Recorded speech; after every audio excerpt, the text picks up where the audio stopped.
El juego del ángel, primer acto, La ciudad de los malditos, capítulo 2.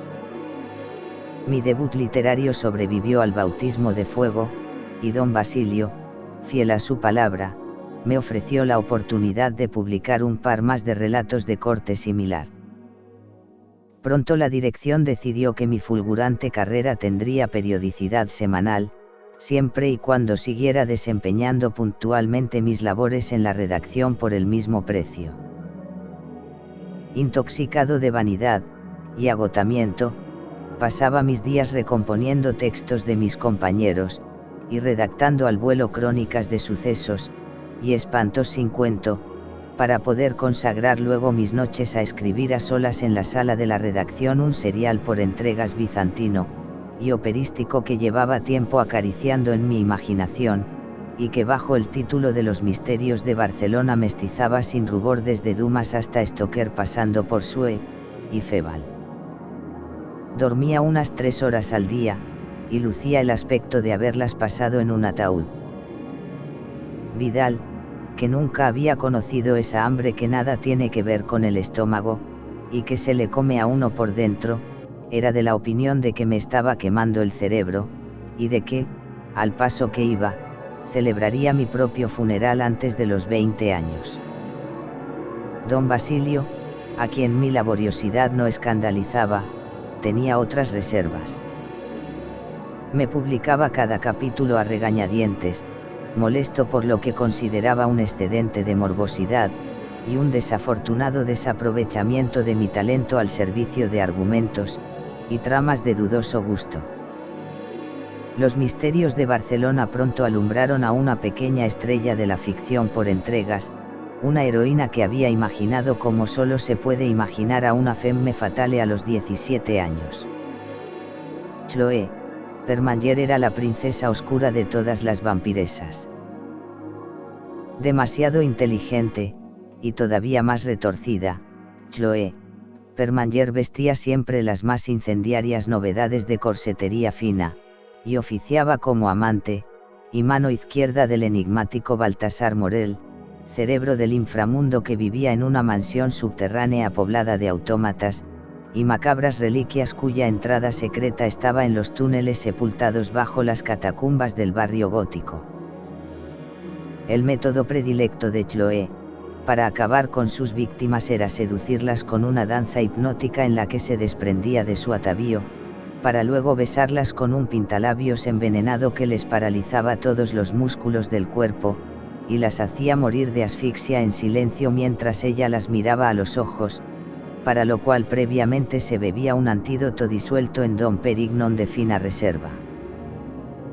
Chloe y Baltasar tenían su propio código de honor, solo liquidaban escoria, y limpiaban el mundo de matones, sabandijas, santurrones, fanáticos, cazurros dogmáticos, y todo tipo de cretinos que hacían de este mundo un lugar más miserable de la cuenta para los demás en nombre de banderas, dioses, lenguas, razas o cualquier basura tras la que enmascarar su codicia y su mezquindad.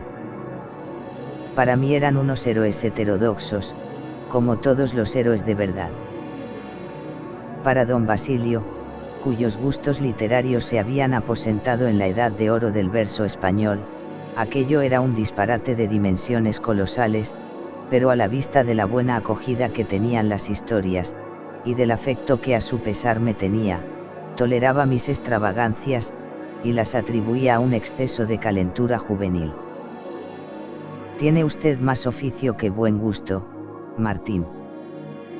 La patología que le aflige tiene un nombre, y ese nombre es Gran Guignol, que viene a ser al drama lo que la sífilis es a las vergüenzas.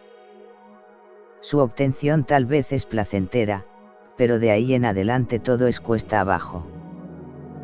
Tendría que leer a los clásicos, o al menos a don Benito Pérez Galdós, para elevar sus aspiraciones literarias. Pero a los lectores les gustan los relatos, argumentaba yo.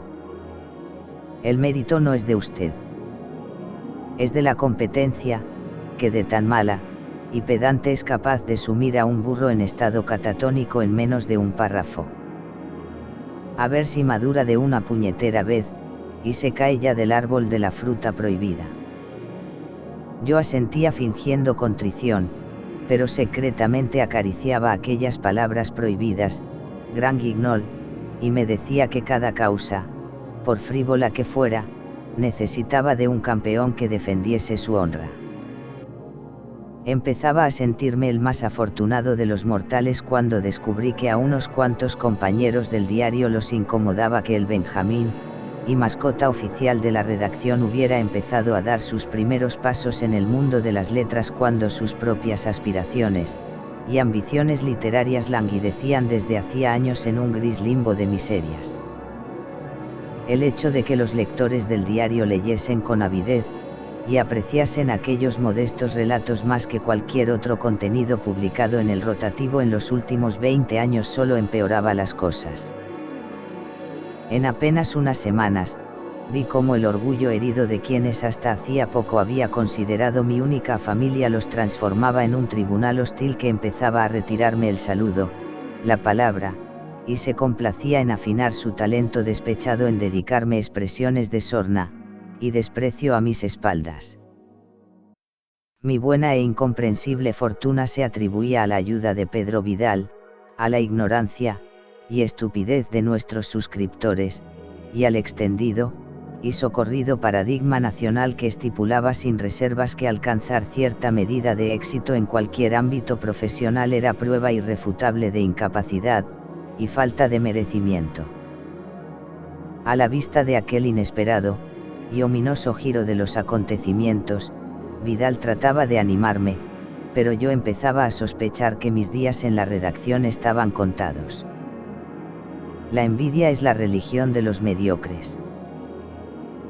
Los reconforta, responde a las inquietudes que los roen por dentro y, en último término, les pudre el alma, y les permite justificar su mezquindad y su codicia hasta creer que son virtudes, y que las puertas del cielo solo se abrirán para los infelices como ellos, que pasan por la vida sin dejar más huella que sus traperos intentos de hacer de menos a los demás, y de excluir, y a ser posible destruir, a quienes, por el mero hecho de existir, y de ser quienes son, ponen en evidencia su pobreza de espíritu, mente, y redaños.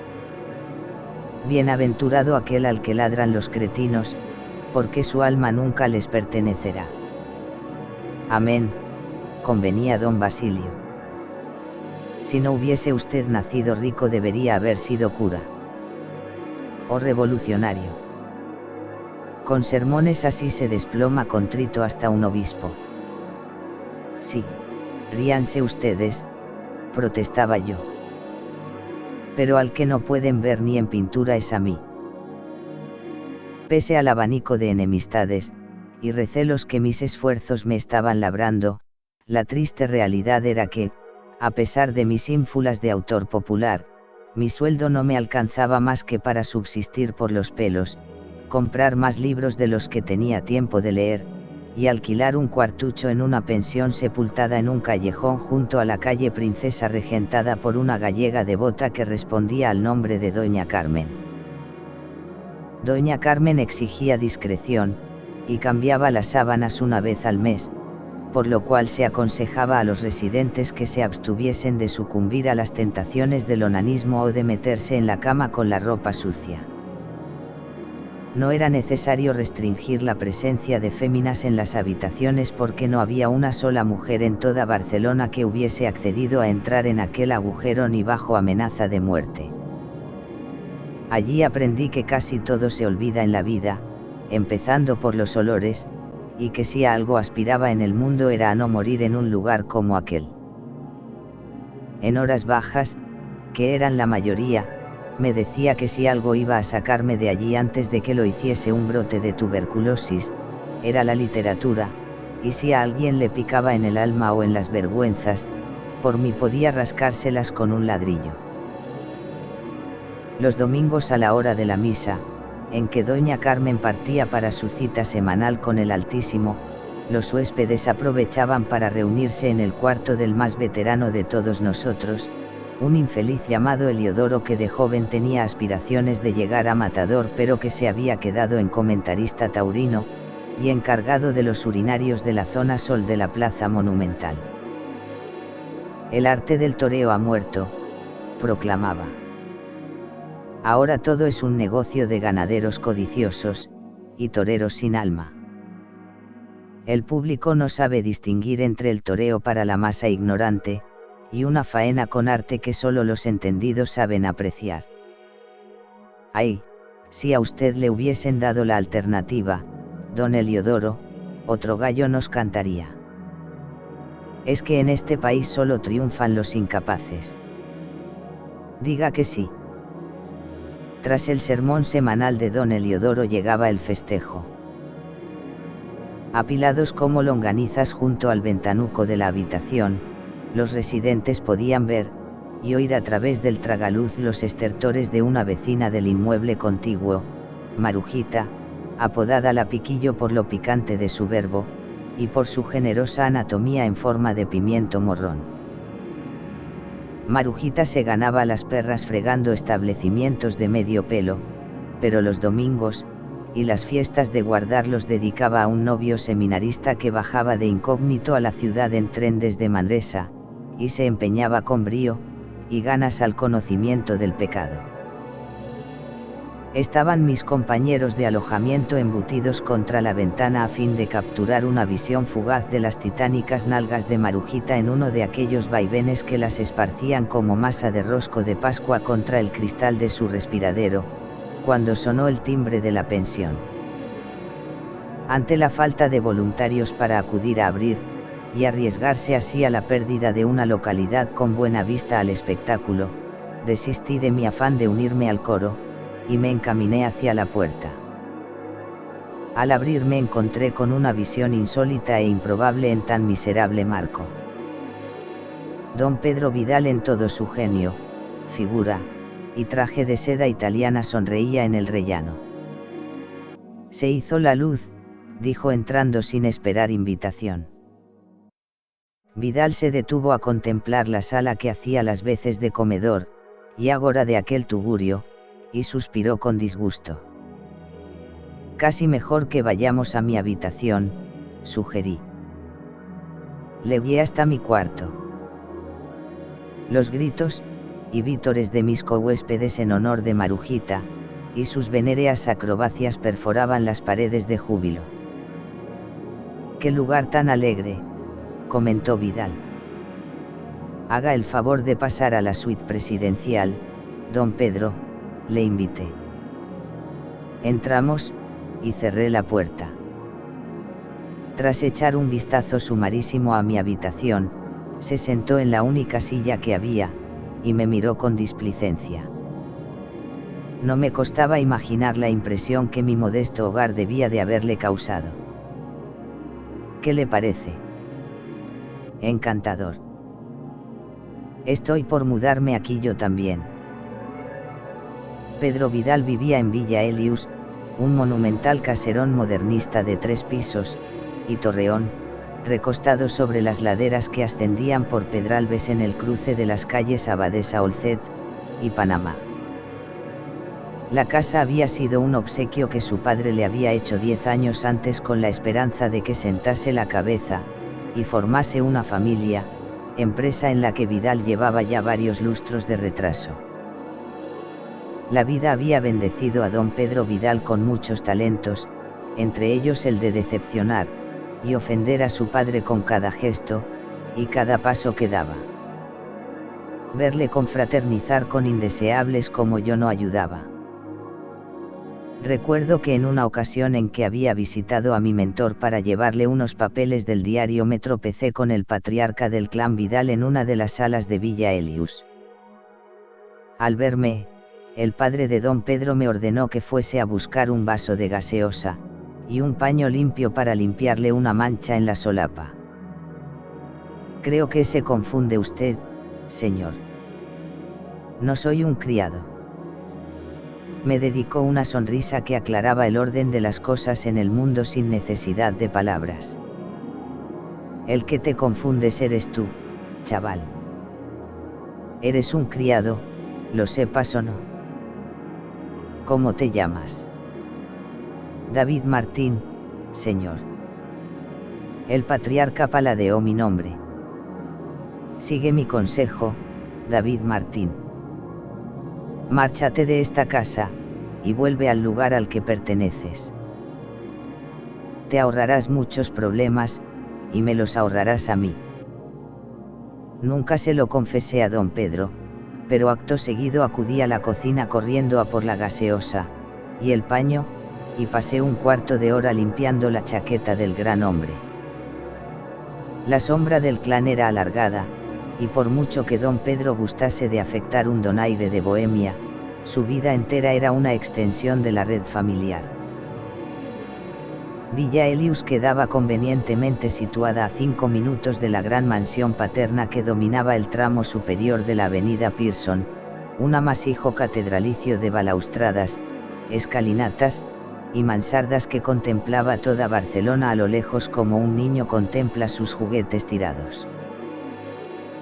Cada día una expedición de 2 criados, y una cocinera de la casa grande, como el domicilio paterno era denominado en el entorno de los Vidal, acudía a Villa Elius para limpiar, abrillantar, planchar, cocinar, y acolchar la existencia de mi acaudalado protector en un lecho de comodidad, y perpetuo olvido de los engorrosos incordios de la vida cotidiana.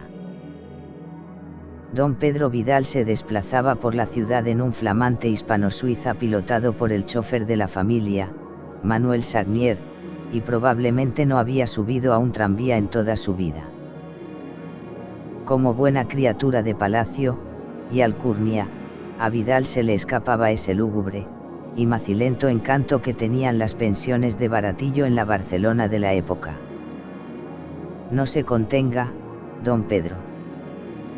Este sitio parece una mazmorra, proclamó finalmente. No sé cómo puedes vivir aquí. Con mi sueldo, a duras penas. Si es necesario, yo te pago lo que te falte para que vivas en un sitio que no huela ni a azufre ni a meados. Ni soñarlo. Vidal suspiró. Murió de orgullo, y en la asfixia más absoluta. Ahí lo tienes, un epitafio gratis.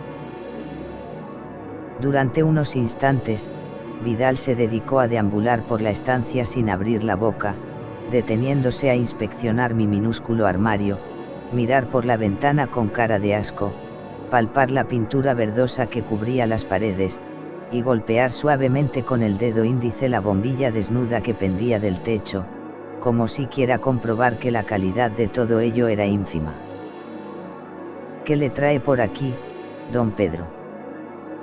Demasiado aire puro en Pedralbes. No vengo de casa. Vengo del diario. ¿Y eso? Tenía curiosidad por ver dónde vives y, además, traigo algo para ti. Extrajo un sobre de pergamino blanco de la chaqueta, y me lo tendió. Ha llegado hoy a la redacción, a tu nombre. Tomé el sobre, y lo examiné. Estaba cerrado con un sello de lacre en el que se apreciaba el dibujo de una silueta alada. Un ángel. Aparte de eso, lo único que se podía ver era mi nombre pulcramente escrito en una caligrafía escarlata de trazo exquisito. ¿Quién lo envía? Pregunté, intrigado. Vidal se encogió de hombros. ¿Algún admirador? ¿O admiradora? No lo sé. Ábrelo. Abrí el sobre cuidadosamente, y extraje una cuartilla doblada en la que, en la misma caligrafía, podía leerse lo siguiente. Querido amigo. Me permito escribirle para transmitirle mi admiración, y felicitarle por el éxito cosechado por los misterios de Barcelona durante esta temporada en las páginas de La Voz de la Industria. Como lector, y amante de la buena literatura, me produce gran placer encontrar una nueva voz rebosante de talento, juventud, y promesa. Permítame, pues, como muestra de mi gratitud por las buenas horas que me ha proporcionado la lectura de sus relatos, invitarle a una pequeña sorpresa que confío resulte de su agrado esta noche a las horas 12 en el ensueño del Raval. Le estarán esperando. Afectuosamente. Alteza Calle. Vidal, que había estado leyendo por encima de mi hombro, enarcó las cejas, intrigado. Interesante, murmuró. ¿Interesante cómo?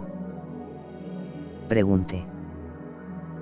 ¿Qué clase de lugar es el ensueño? Vidal extrajo un cigarrillo de su pitillera de platino. Doña Carmen no deja fumar en la pensión, advertí. ¿Por qué? El humo enturbia el olor a cloaca. Vidal encendió el cigarrillo, y lo saboreó con doble placer, como se disfruta de todo lo prohibido. ¿Has conocido a alguna mujer, David? Pues claro. Montones. Quiero decir en el sentido bíblico. En misa. No, en la cama. Ah. Y. Lo cierto es que no tenía gran cosa que contar que pudiera impresionar a alguien como Vidal. Mis andanzas y amoríos de adolescencia se habían caracterizado hasta la fecha por su modestia y una notable falta de originalidad. Nada en mi breve catálogo de pellizcos, arrumacos y besos robados en portales y salas de cinematógrafo en penumbra podía aspirar a merecer la consideración del maestro consagrado en las artes y las ciencias de los juegos de alcoba de la ciudad condal. ¿Qué tiene eso que ver con nada? Protesté. Vidal adoptó un aire de magisterio y procedió a soltar uno de sus discursos. En mis tiempos mozos, lo normal era que, al menos los señoritos como yo, nos iniciásemos en estas lides de la mano de una profesional. Cuando yo tenía tu edad, mi padre, que era, y aún es habitual de los establecimientos más finos de la ciudad, me llevó a un lugar llamado El Ensueño, que quedaba a pocos metros de ese palacio macabro que nuestro querido conde Güell se empeñó en que Gaudí le construyese junto a la Rambla. No me digas que no has oído nunca hablar de él. ¿Del conde o del lupanar? Muy gracioso. El Ensueño solía ser un establecimiento elegante para una clientela selecta, y con criterio. La verdad es que pensaba que había cerrado hacía años, pero supongo que no debe de ser el caso. A diferencia de la literatura, algunos negocios siempre están en alza. Entiendo. ¿Es esto idea suya? Una especie de broma. Vidal negó. De alguno de los cretinos de la redacción, entonces. Detecto cierta hostilidad en tus palabras, pero dudo que nadie que se dedique al noble oficio de la prensa en grado de soldado raso se pueda permitir los honorarios de un lugar como El Ensueño, si es el que yo recuerdo. Resoplé. Tanto da, porque no pienso ir. Vidal alzó las cejas. No me salgas ahora con que no eres un descreído como yo, y quieres llegar impoluto de corazón, y de bajos al lecho nupcial, que eres una alma pura que ansía esperar ese momento mágico en que el amor verdadero te lleve a descubrir el éxtasis de la carne, y el alma en unísono bendecido por el Espíritu Santo, y así poblar el mundo de criaturas que lleven tu apellido, y los ojos de su madre, esa santa mujer dechado de virtud, y recato de cuya mano entrarás en las puertas del cielo bajo la benevolente y aprobadora mirada del niño Jesús. No iba a decir eso.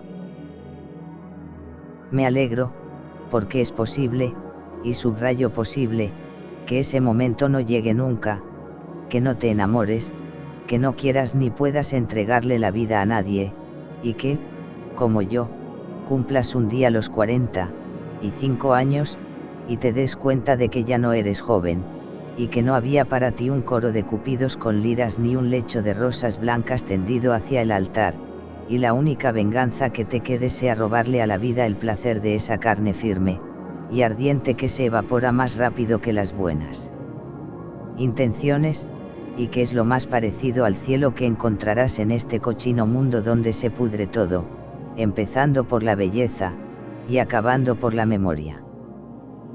Dejé deslizarse una pausa grave a modo de ovación silenciosa. Vidal era un gran aficionado a la ópera, y habían acabado por pegársele el tempo, y la declamación de las grandes arias. Nunca faltaba a su cita con Puccini en el Liceo desde el palco familiar. Era uno de los pocos, sin contar a los infelices apelotonados en el gallinero, que acudían allí a escuchar la música que tanto amaba, y que tanto tendía a influenciar los discursos sobre lo divino, y lo humano con que a veces, como aquel día, me regalaba los oídos. ¿Qué?, preguntó Vidal, desafiante. Ese último párrafo me suena. Sorprendido con las manos en la masa, suspiró, y asintió. Es de asesinato en el círculo del Liceo, admitió Vidal. La escena final en la que Miranda Lafleur dispara al inicuo marqués que ha destrozado su corazón, traicionándola en una noche de pasión en la suite nupcial del Hotel Colón en brazos de la espía del zar Svetlana Ivanova. Ya me lo parecía. No podía haber elegido mejor. Es su obra cumbre, don Pedro. Vidal me sonrió el elogio, y calibró si encender otro cigarrillo. Lo cual no quita que haya algo de verdad en todo eso, remató. Vidal se sentó en el alféizar de la ventana, no sin antes poner un pañuelo encima para no manchar sus pantalones de alto caché. Vi que el hispano suiza estaba aparcado abajo, en la esquina de la calle Princesa. El chofer, Manuel, estaba sacando brillo a los cromados con un paño como si se tratase de una escultura de Rodin. Manuel siempre me había recordado a mi padre, hombres de la misma generación que habían pasado demasiados días de infortunio, y que llevaban la memoria escrita en la cara. Había oído decir a algunos de los sirvientes de Villa Elius que Manuel Sagnier había pasado una larga temporada en la cárcel, y que al salir había sufrido años de penuria porque nadie le ofrecía empleo más que como estibador descargando sacos y cajas en los muelles, un oficio para el que ya no tenía ni edad ni salud. La casuística aseguraba que, en una ocasión, Manuel, poniendo en peligro su propia vida, había salvado a Vidal de perecer atropellado por un tranvía. En agradecimiento, Pedro Vidal, al conocer lo penoso de la situación del pobre hombre, decidió ofrecerle trabajo, y la posibilidad de mudarse con su esposa y su hija al pequeño apartamento que había encima de las cocheras de Villa Elius. Le aseguró que la pequeña Cristina estudiaría con los mismos tutores que cada día acudían a la casa paterna, en la avenida Pearson, para impartir lecciones a los cachorros de la dinastía Vidal, y que su esposa podía desempeñar su oficio de costurera para la familia. Él andaba pensando en adquirir uno de los primeros automóviles que iban a comercializarse en Barcelona y, si Manuel se avenía a instruirse en el arte de la conducción motorizada, y dejar atrás el carromato y la tartana, Vidal iba a necesitar un chofer, porque por entonces los señoritos no posaban sus manos sobre máquinas de combustión ni ingenios con escapes gaseosos. Manuel, por supuesto, aceptó. Tras semejante rescate de la miseria, la versión oficial aseguraba que Manuel Sagnier y su familia sentían una devoción ciega por Vidal, eterno paladín de los desheredados.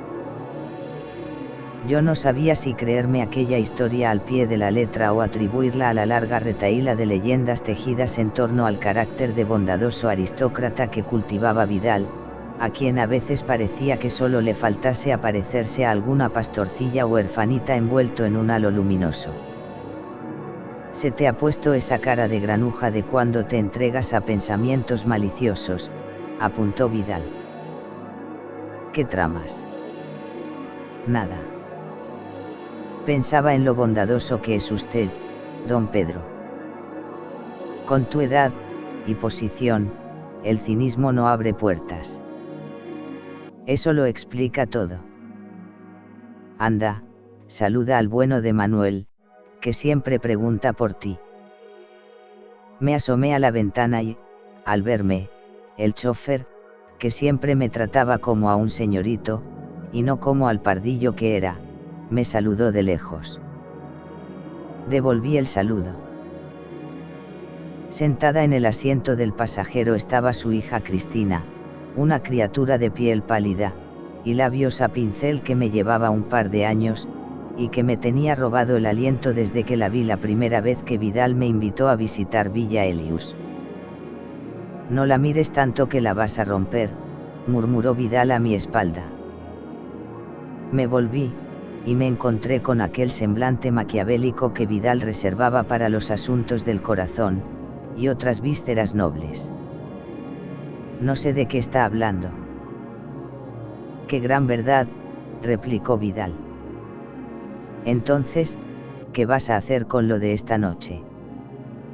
Releí la nota, y dudé. ¿Frecuenta usted ese tipo de locales, don Pedro? Yo no he pagado por una mujer desde que tenía 15 años y, técnicamente, pagó mi padre, replicó Vidal sin jactancia alguna.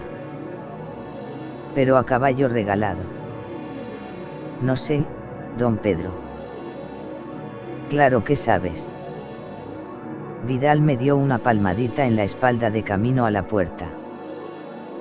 Te quedan 7 horas hasta la medianoche, dijo. Lo digo por si te quieres echar una cabezadita, y coger fuerzas. Me asomé a la ventana, y le vi alejarse rumbo al coche. Manuel le abrió la puerta, y Vidal se dejó caer en el asiento trasero con desidia. Escuché el motor del Hispano-Suiza desplegar su sinfonía de pistones y émbolos. En aquel instante la hija del chófer, Cristina, alzó la vista, y miró hacia mi ventana. Le sonreí, pero me di cuenta de que ella no recordaba quién era yo. Un instante después apartó la mirada, y la gran carroza de Vidal se alejó de regreso a su mundo. José Dezc.